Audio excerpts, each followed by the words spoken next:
Good evening, esteemed colleagues. Good evening once again. My name is Dr. Monroe, your PSK CPD coordinator. Welcome to this webinar as we wait for the late birds to join in. Karibuni sana. Maybe we'll give them 5 minutes. And in the meantime, to all who are engaging with us on the chat, thank you so much, Dr. Kenneth Bukachi.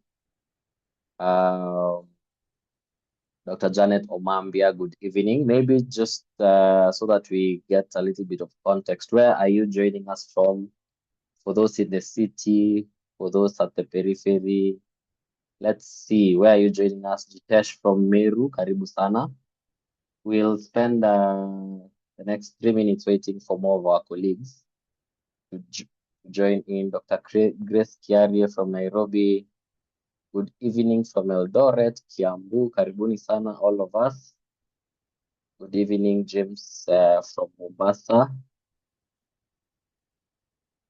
I hope your internet is stable this evening. We're going to have a very lovely session. And yes, let's keep engaging. I see Dr. Susan is joining us from Texas.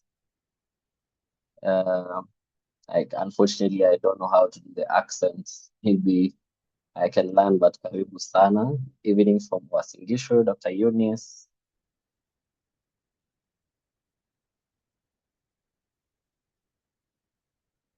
Thank you so much for choosing to spend your evening with us this webinar.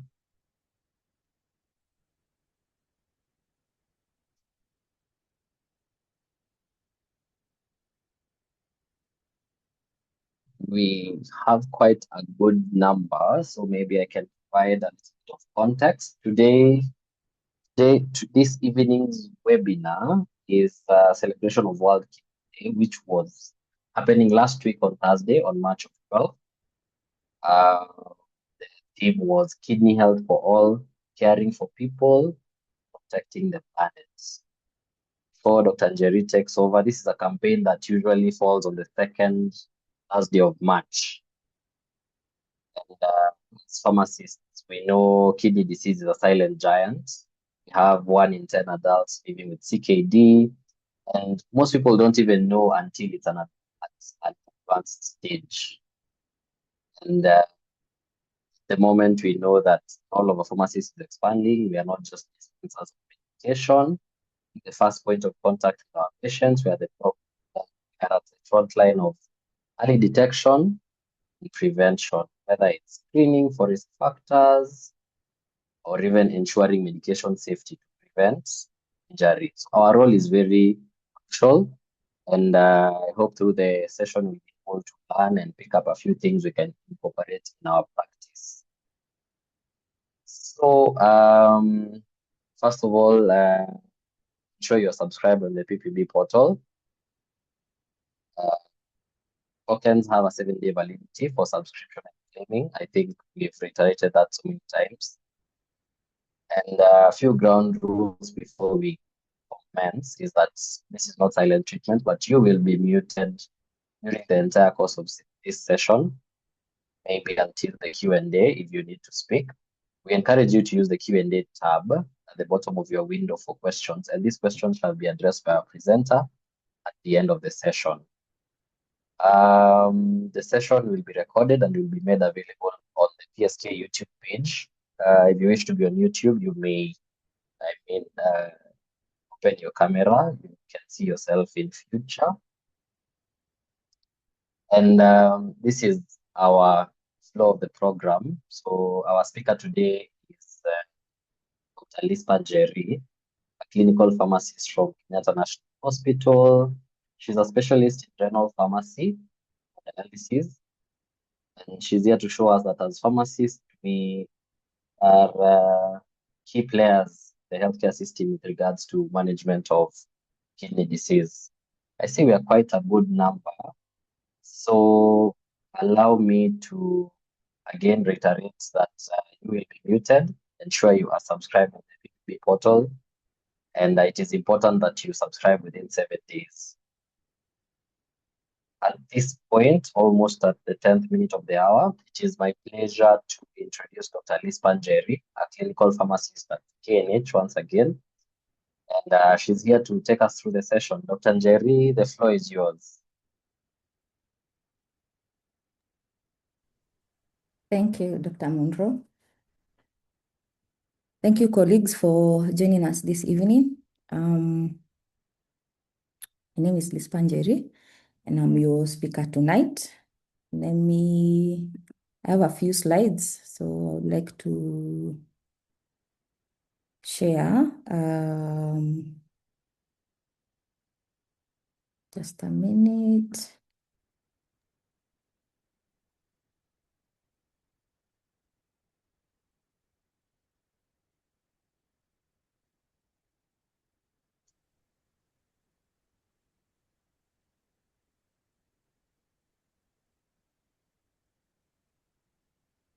I don't know whether you're able to see my screen. Are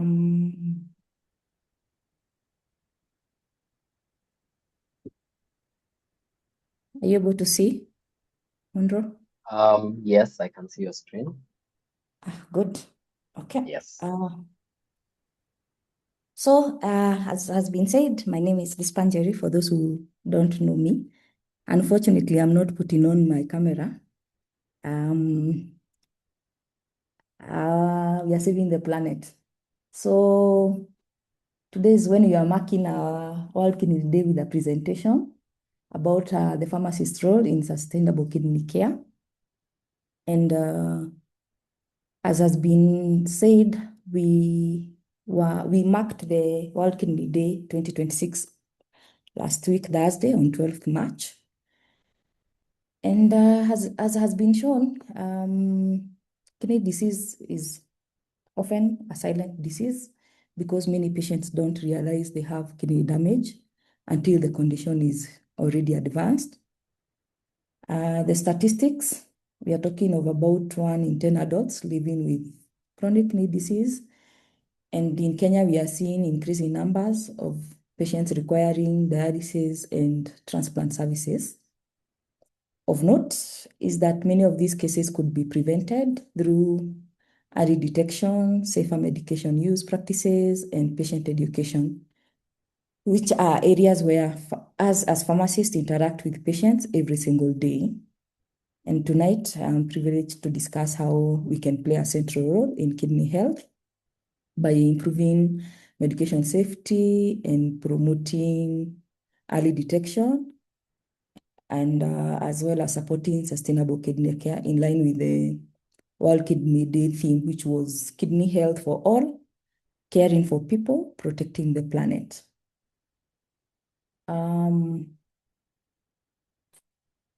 So why kidney health matters?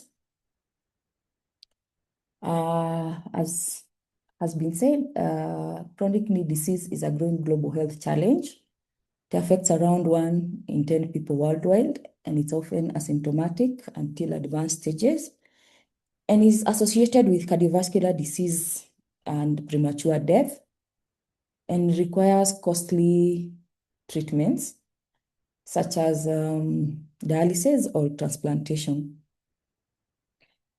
Early detection can significantly delay disease progression. What's the burden? Key national insights. We are talking of about 4 to 5 million Kenyans having kidney disease in the country, and over 5,000 patients are currently receiving dialysis in Kenya. We have had about 700 kidney transplants performed between the year 2012 and 2022, and those are low numbers. Late diagnosis remains common, despite dialysis services expanding across counties. Prevention and early detection remain the most cost-effective strategies, and pharmacists play a critical role. So as you can see, we have a large treatment gap and late diagnosis. So what are the major risk factors that is supposed to be factors? In Kenya and globally, so to say, the number of patients with CKD is largely driven by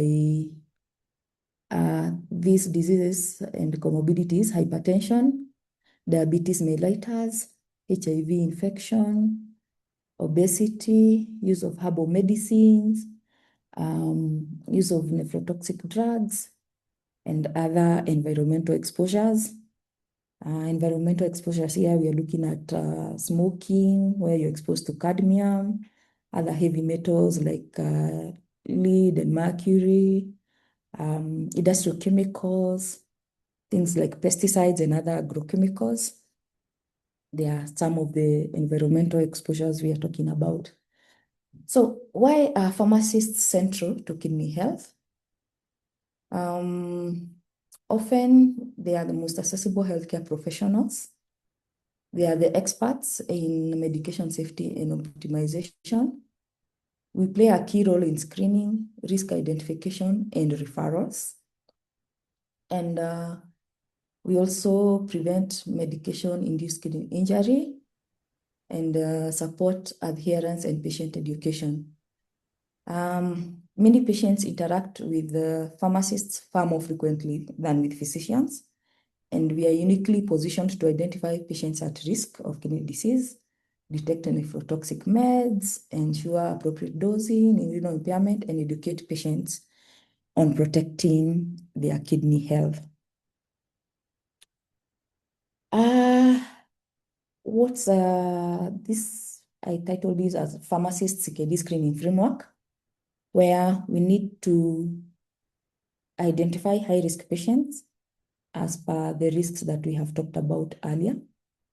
The diabetes, hypertension, HIV, check for nephrotoxic medications, encourage kidney function testing, including urinalysis, also provide lifestyle and medication counseling.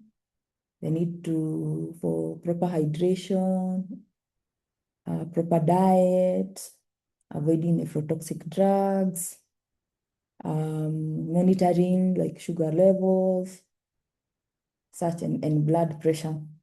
And then refer patients for further evaluation where necessary. Because early detection can delay CKD progression and prevent dialysis or the need for transplantation.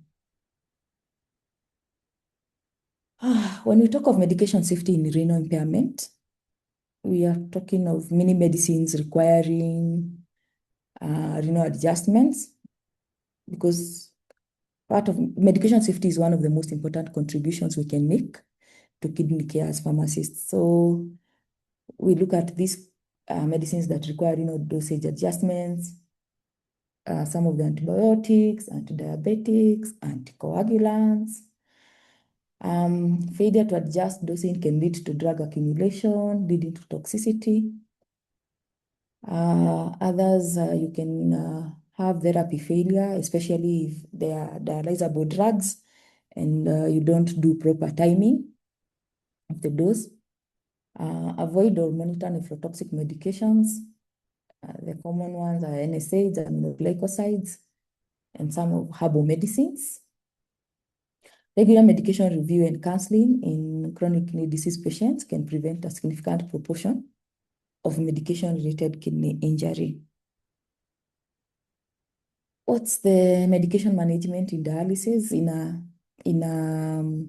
in summary way?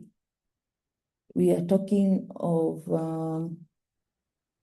erythrocyte stimulating agents optimization, looking at electrolyte disturbance management, phosphate binders, timing of medication in regards to dialysis, and monitoring drug interactions, among many other ways that pharmacists can support patients undergoing dialysis. This is just in a summarized way. And the goal here is to reduce complications and hospitalizations associated with these medication-related issues. What about in kidney transplant? How do we as pharmacists support kidney transplant patients?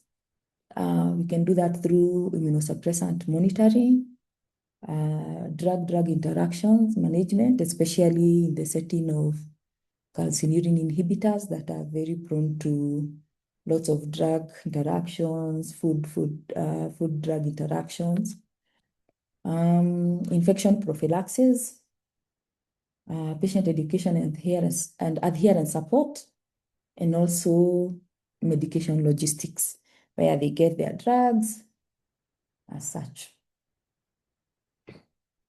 So what are we talking about sustainable kidney care then? This World Kidney Day 2026 theme reminds us that kidney health is not only about patients, but it's also about the planet. Kidney care has a significant environmental footprint, and we need to balance patient outcomes and environmental sustainability. What's a significant environmental footprint here? We are talking of dialysis using large volumes of water and energy-intensive equipment. Also, dialysis generates high plastic waste due to the single-use medical supplies, the cannulas, dialysis needles, the catheters, especially the temporary catheters. Dialysis and healthcare services also produce significant medical waste. And this significantly affects the environment. So how can pharmacists contribute to a healthy planet?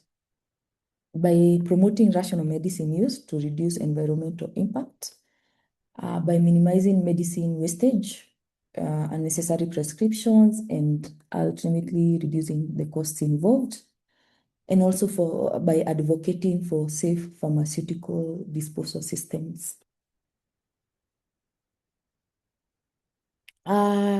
Yeah, so the next part is about clinical cases.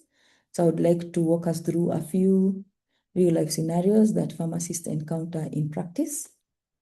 And some of them we have encountered in KNH. And in each case, I would like us to think about these questions. What is the pharmacist's key intervention that could improve patient outcomes or prevent kidney damage?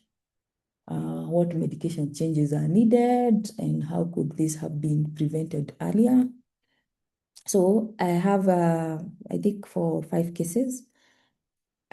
I had 10, so I hid others. So you'll see number 1, 2, maybe you see 4, like that, because of time. So I picked a few, I think 4 or 5. So yeah, we have about the first case, NSAID-associated kidney injury.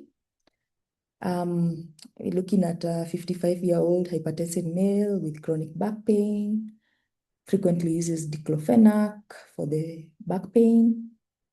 And also, of course, they are on hypertensive drugs, antihypertensives.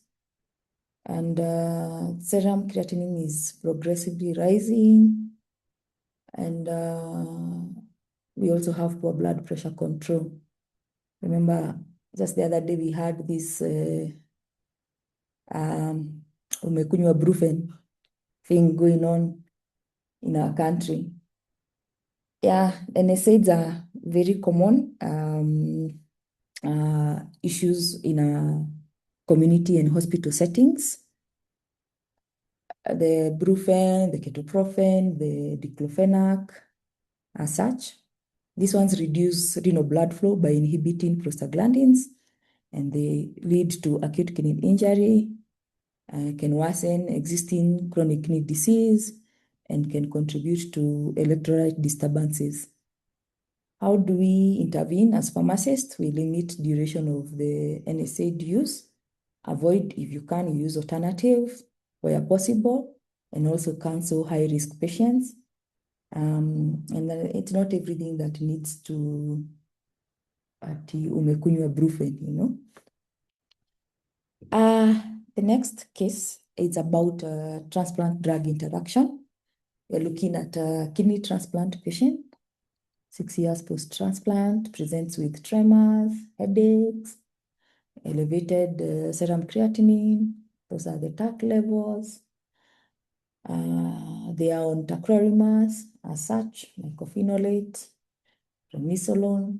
They were recently started on clarithromycin. What's the likely cause of what this patient is presenting? Think about that. We are talking of drug interactions. These are narrow, the drugs in question here, especially the CNIs, the tacrolimus here, is a narrow therapeutic index medicine. The CNIs, they are affected by both inducers and inhibitors of cytochrome P450 enzymes, specifically cytochrome P3A4 subtype. So we have, as pharmacists, to always check interactions before dispensing medicines to transplant patients. Key points to consider in this case, we have clarithromycin, a macrolide that inhibits cytochrome P3A4. And that's why you're seeing the TAC levels being elevated to levels above therapeutic range. TAC levels can rise significantly, requires therapeutic drug monitoring, and we need to do either TAC dose reduction or switch to another antibiotic. Another case here I had was of hyperkalemia risk. We have a 65-year-old male patient with hypertension, again with type 2 diabetes mellitus. Then they have chronic kidney disease stage 4. They are complaining of generalized body weakness. Potassium levels are at 5.9. The medications are as seen. They're on peridopril, spironolactone, metformin, and atorvastatin. What's the priority here? As a pharmacist to intervene, we need to review the medications contributing to potassium level elevation. You can see we are on spironolactone there, which is a potassium sparing diuretic. So we have also RAS inhibitors. Peridopril is an ACI is an ACI. So hyperkalemia risk increases with a combination of RAS inhibitors and potassium sparing diuretics. Should also counsel on dietary potassium intake from our much loved potatoes and bananas. They have high potassium levels. The next case is about SGLT2 inhibitors in CKD, where we expect to educate and inform both the prescribers and the patients of the need to maybe be put on SGLT2 inhibitors. So the case here is a 52-year-old female patient with a history of hypertension, diabetes, and CKD stage 3, complaints of abdominal pain, bloating, and loss of appetite. HbA1c, as you can see, it's 8.2%. They are still on metformin, amlodipine. What's the most appropriate intervention? Here, the key points to note is that evidence supports use of SGLT2 inhibitors for renal protection, and the benefits go beyond glucose control. We have cardiovascular benefits, and so we reduce CKD progression and cardiovascular risk. So the onus is on us as pharmacists to educate both the prescribers and the patients on the need of this class of drugs. So in summary, some of the pharmacist interventions include renal dose adjustments, drug interaction monitoring, prevention of nephrotoxicity, adherence counseling, therapeutic drug monitoring support, and many others. This was just in summary form. So, what are some of the actions as pharmacists can take for kidney health? I had 10 points while we're talking of screening high-risk patients for hypertension and diabetes. Educate patients about nephrotoxic medicines. Review medication lists for renal dosing and dose adjustments. And also things to do with timing of doses in dialysis setting. Promote kidney function testing. Encourage healthy lifestyle habits. Support dialysis medication optimization. Monitor drug-drug interactions. Reduce medication wastage. Promote safe medicine disposal. And advocate kidney health awareness. So what are like the key takeaways? Early detection can prevent CKD progression. Medication safety protects kidney function. And pharmacists are critical members of the renal care teams. And sustainable healthcare protects both people and the planet. I had this as the 5 kidney safety checks every pharmacy should do before dispensing. First thing is check kidney function.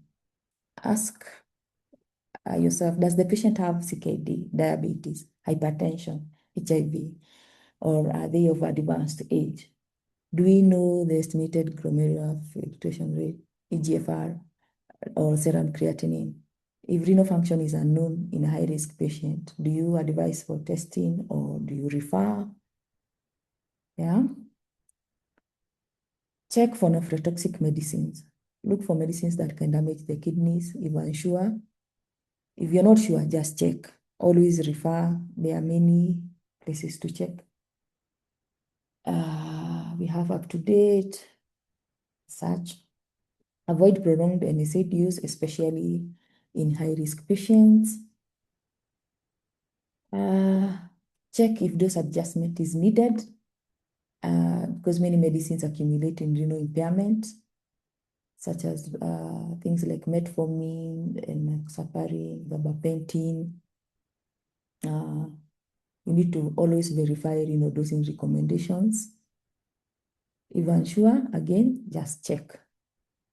Then number 4 is check for drug interactions, especially in the setting of kidney transplant. Could be quite dangerous, where you could end up with either toxic levels of the drugs, which themselves are nephrotoxic, or you could end up with the subtherapeutic levels, leading to graft rejection and eventually failure of the graft. So drug-drug interactions, drug-food interactions are very critical, especially in the setting of transplant patients. Check patient understanding. So before dispensing, ask, does the patient know how to take the medicines? Do they understand what to avoid? Do they know when to seek medical help? Also talk about reporting of unwanted effects. Remember in our pharmacovigilance PVAS, there's somewhere where even the patient themselves can report. So educate the patient about even such things. So before dispensing any medicine, we should always ask, could this medicine harm the kidneys? Have I checked that it is safe for this particular patient? Because each patient is unique, and we treat each patient differently as per how they are presenting. So what would happen if every pharmacist in Kenya screened 10 patients per week for hypertension? They identified one patient at risk of kidney disease, and they also prevented one nephrotoxic medication exposure. Essentially, we could prevent thousands of cases of kidney injury every year. In your practice, this is a reflection question. Which medication-related issue do you encounter most that could potentially harm the kidneys? Think about that. In summary, we are saying kidney disease is rising, but we have many cases that could be preventable. And pharmacists stand at the front line of healthcare.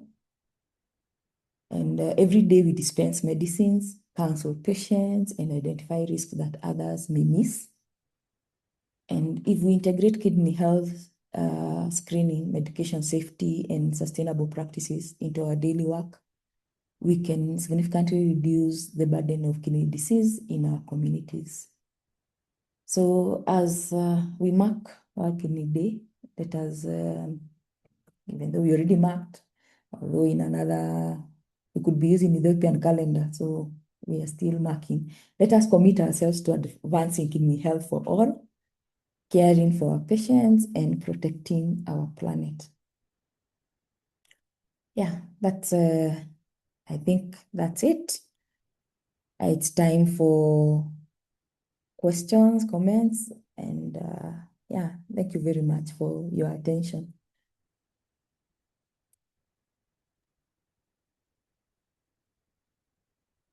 I hope I didn't lose you people. Uh, Thank you so much, Dr. Lispa. We are here.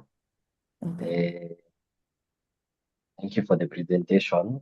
Tutakunywa Brufen. So maybe we can just jump in straight ahead into the Q&A. Again, yes, members, you're advised to type in your questions on the Q&A tab.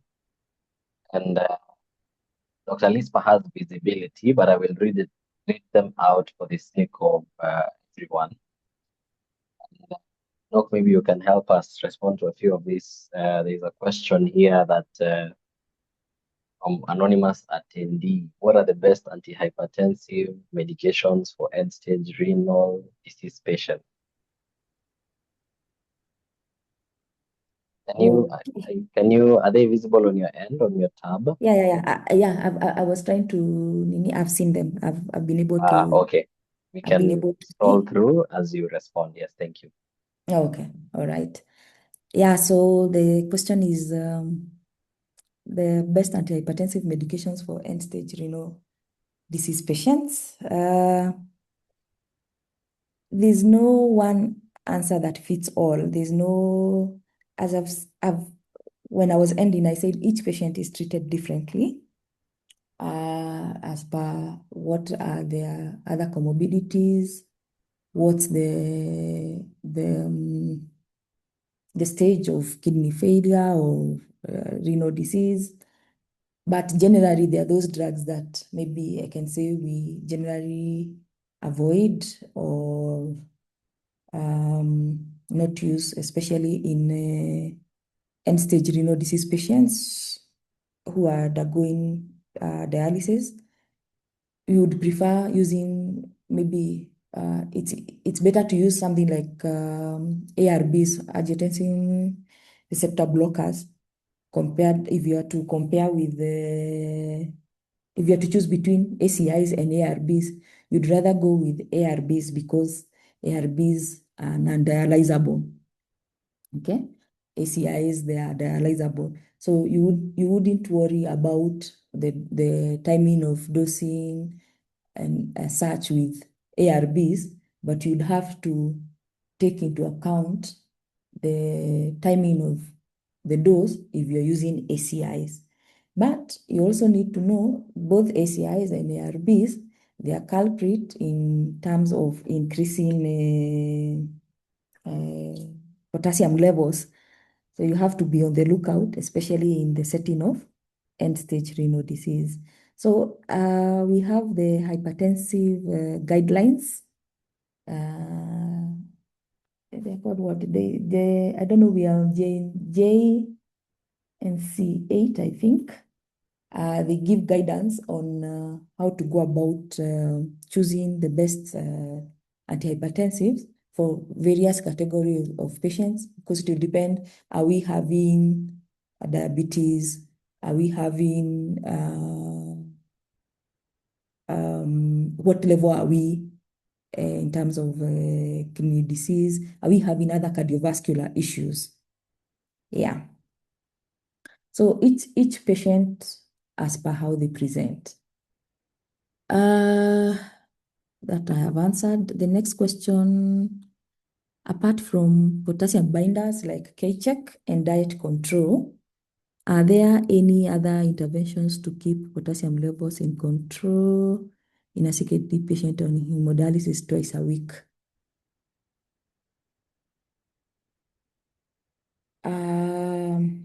Okay, so yeah, we have potassium binders. There are different types of potassium binders, not just K-check. And diet control is major, basically, when we are looking at interventions that seem to work for our clients. The rest now, other than now dialysis, the dialysis also helps to maintain the electrolyte balance. So our main undoing with potassium levels is the diet. And that is what we should really emphasize on in terms of trying to keep potassium levels in control in a CKD patient. There's another question. Okay, why are hemodialysis patients more prone to infections, especially pneumonia? Not just pneumonia, but they are really prone to infections. First of all, because they have what we can call it indwelling catheters. Most patients use what we call permanent catheters. Not really permanent, is tunnel cuffed catheters. Those catheters are, they act as places where infections are likely to, they form biofilms, sorry. They form biofilms and they are likely to get infections. The biofilms are for bacteria. Bacteria coagulate there and get into blood. So you're likely to have catheter-related bloodstream infections. And they are also, the hemodialysis patients, they are also technically immunosuppressed in a way. So they are more prone to infections because of the immunosuppression that comes with having CKD and already being in dialysis.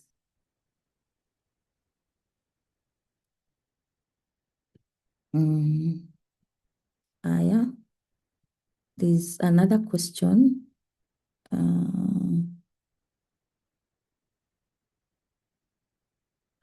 How do you manage hypertension in hemodialysis patients, because their blood pressure varies before, during, and after dialysis? If you give the same dose of antihypertensive after dialysis, patients try to go to hypotensive. Is it really possible to have a fixed regimen to control hypertension? As I had indicated, there are many factors that go into play in terms of the drugs that the patient is using. Of course, if it's a dialysable drug, you need to do the timing post-dialysis. But if it's not a dialysable drug, there's no need for giving another dose post-dialysis. So most people don't check, and now they give a dose post-dialysis, yet the drug was not dialysable, so you are actually overdosing the patient. So it's always good to confirm, check about the dialysability of the drug before doing a supplemental dose post-dialysis.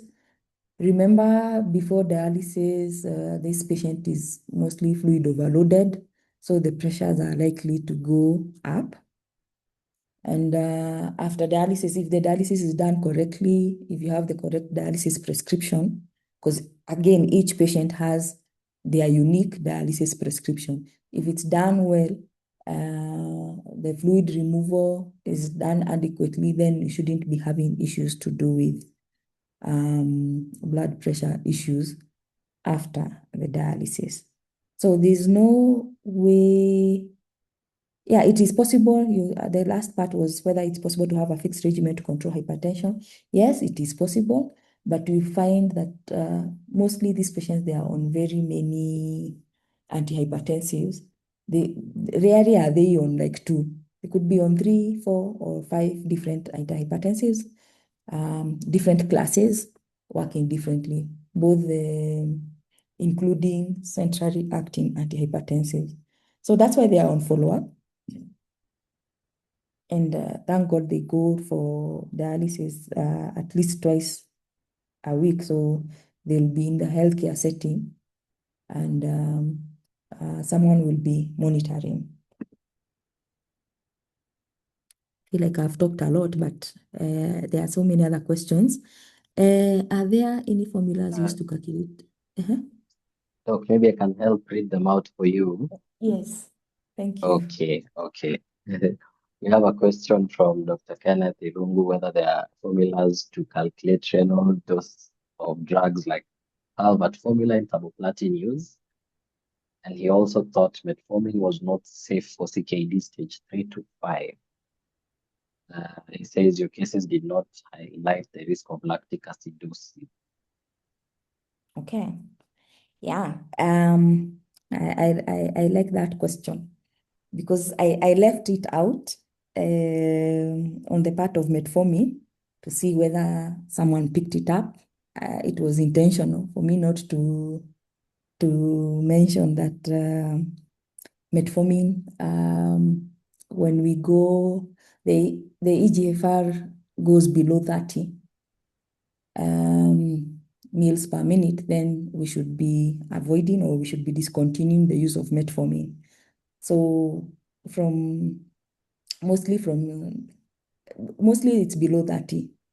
If EGFR is below 30, then we stop using metformin, and there are other drugs that we can use on that level. So about the formulas for calculating renal doses,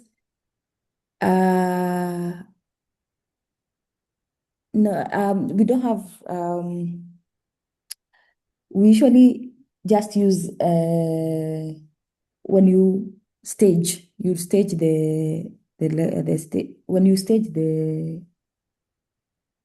CKD, then now you check on the drug that you're looking at to see what's the advice, because it's per drug. What's the advice that you're being given, how to adjust the dose. It's not like in liver disease. In liver disease, we use the child PAG score, and you need to reduce maybe by 50%, by 75%, or avoid at all.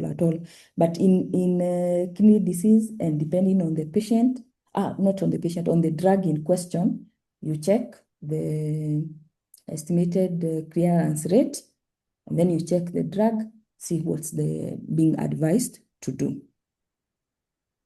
Next question. Thank you for that response. We have a question from the president whether there's anything we can do from a policy side. She has noted that a lot of renal centers do not have pharmacists. What is the risk?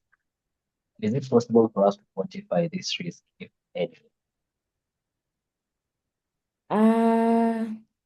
Yeah, so we have several dialysis centers that have sprouted up, and essentially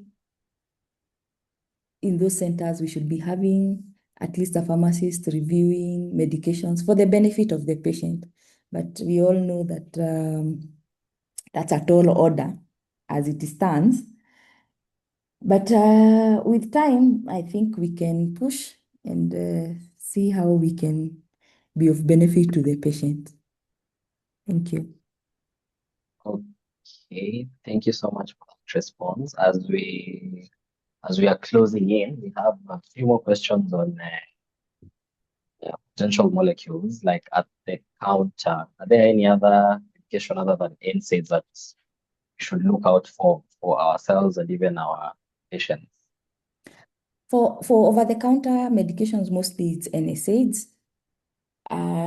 Then we have other herbal concoctions, herbal medications. They are also very risky, especially because we don't have defined doses.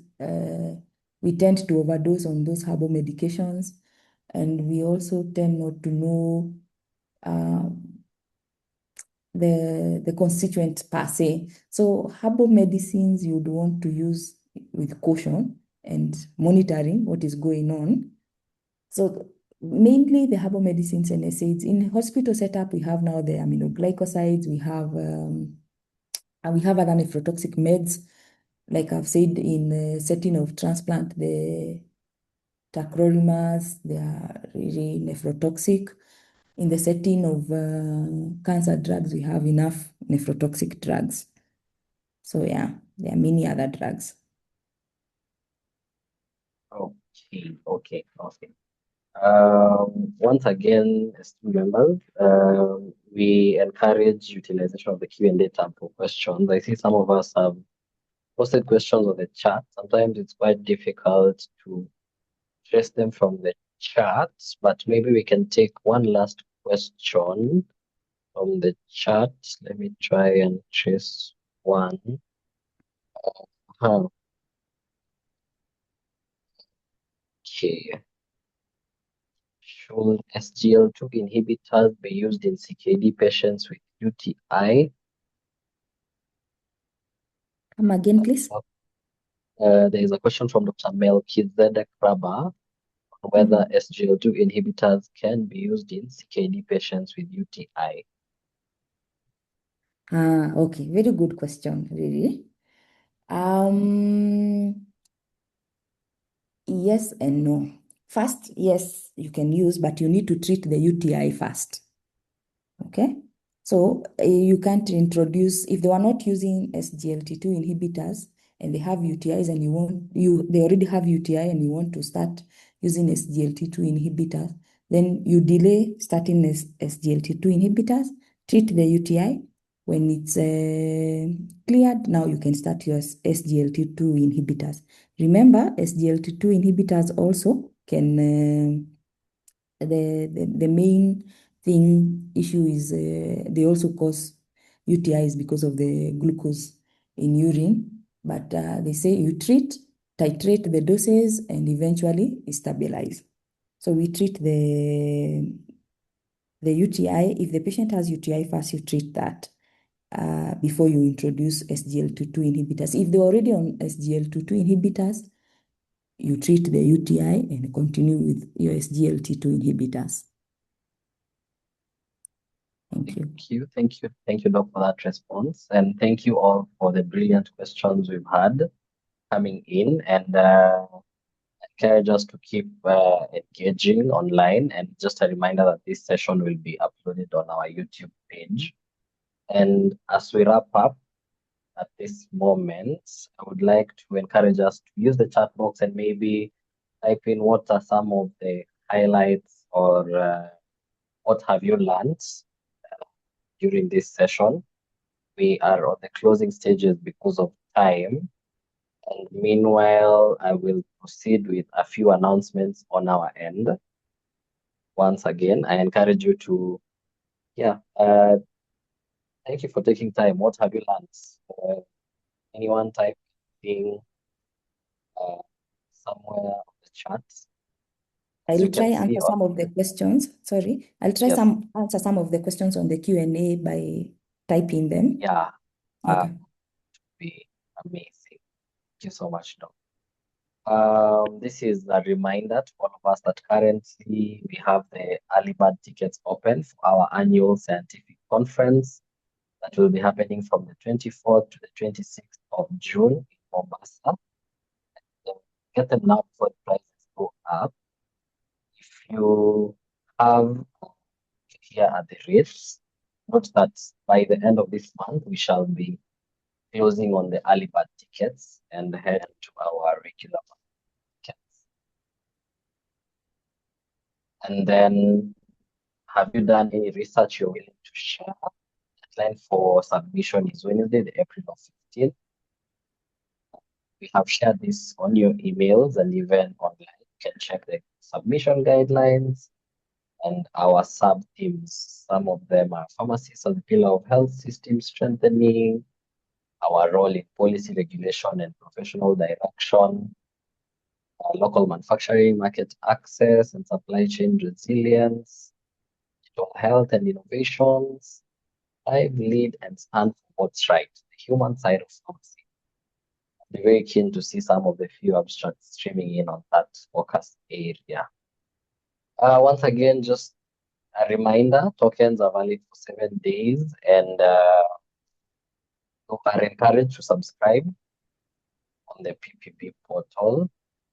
We have these upcoming events for the month of April, the Kenya Expo, in Nairobi from the 9th of April, the Pharmaceutical Society of Kenya, A42. You're welcome to visit us. Some of us, we shall be able to respond to maybe a few of your queries and give you more information. Connect with us on social media on LinkedIn, Facebook, Instagram, X, formerly Twitter, YouTube. We have a WhatsApp channel and even TikTok. Thank you so much, Dr. Nahil. You have been reminded to ensure that you check the renal function of risk patients under your care. Thank you, Nahil. You have also learned about the impact of herbal supplements that your patients could be using on their kidney health. Dr. Wycliffe says this was a very good presentation. Thank you so much. And Dr. Lispa, you have kudos from Dr. Kathleen Joroge. Tanvisha says the presentation was very informative. And Frederick Miner was reminded to about drug interactions. I'm very excited that we were actually listening.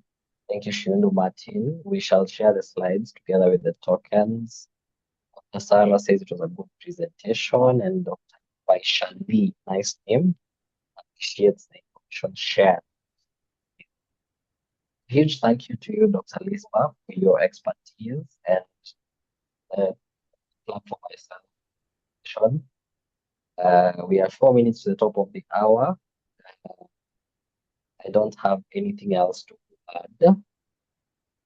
Just collect a few more thumbs up and congratulations. Streaming in on the chat. Thank you, everyone. Have a good night. See you on our next event.